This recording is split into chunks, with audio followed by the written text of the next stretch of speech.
평소 베이킹소다 어떻게 사용하시나요? 천연 재료로 숨겨진 활용할 곳이 정말 많은데요. 여름철 지독한 수건 냄새, 수건 쉰내가 나거나 탄 냄비 때문에 걱정이거나 반찬통에 냄새 때문에 고민이시라면 한번 보고 평생 활용해보세요. 베이킹소다의 알찬 활용법 9가지를 준비해보았습니다.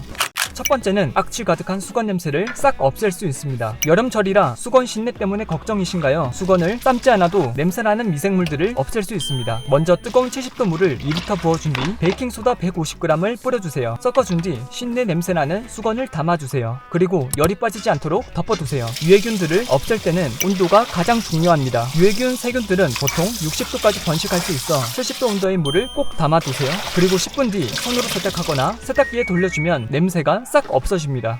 두 번째는 탄 냄비를 깔끔하게 세척할 수 있습니다. 먼저 냄비에 뜨거운 물을 담고 베이킹소다 2스푼을 넣어주세요. 그리고 물이 끓으면 중간불로 바꾼 뒤 15분 더 끓여주세요. 주의할 점은 끓은 뒤 찬물이 아닌 뜨거운 물로 세척해주세요. 이제 물을 버려주고 재활용 페트병이 있다면 자른 뒤 끝부분을 활용하여 살짝 밀어주세요. 이렇게 하면 수세미가 찝찝하거나 더러워지지 않습니다. 마지막으로 주방세제로 세척해주면 깔끔한 냄비로 바로 돌아옵니다. 처음과 비교해보니 두 차이가 보이시나요? 세 번째는 냄새나는 김치통과 반찬통 때문에 걱정이시라면 베이킹소다를 한 2스푼 담아두세요. 그리고 조금 뜨거운 물을 부은 뒤 뚜껑을 닫고 하루 정도 놔두면 김치 냄새가 싹 없어집니다.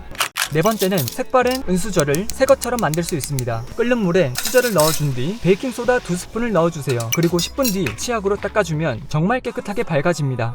다섯 번째는 초강력 접착제를 더 단단하게 사용할 수 있습니다. 장갑을 낀 뒤 부러진 흡구 조각에 접착제를 먼저 발라주세요. 그리고 베이킹소다를 집은 뒤 골고루 뿌려주면 표면적을 넓혀 접착 강도를 바로 높일 수 있습니다. 너무 얇은 파츠는 2번 정도 반복해주시면 더 단단하게 고정할 수 있습니다.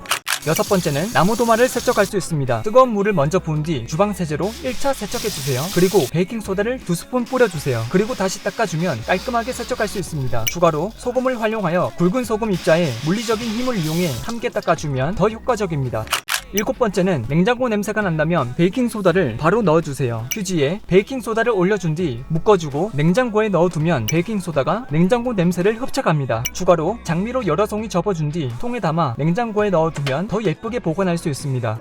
여덟 번째는 후라이팬 기름때 청소를 간편하게 할 수 있습니다. 먼저 후라이팬에 베이킹소다를 기름이 있는 곳에 한 스푼 뿌려주세요. 그리고 수세미로 닦아주고 헹궈주면 기름때들이 싹 없어집니다.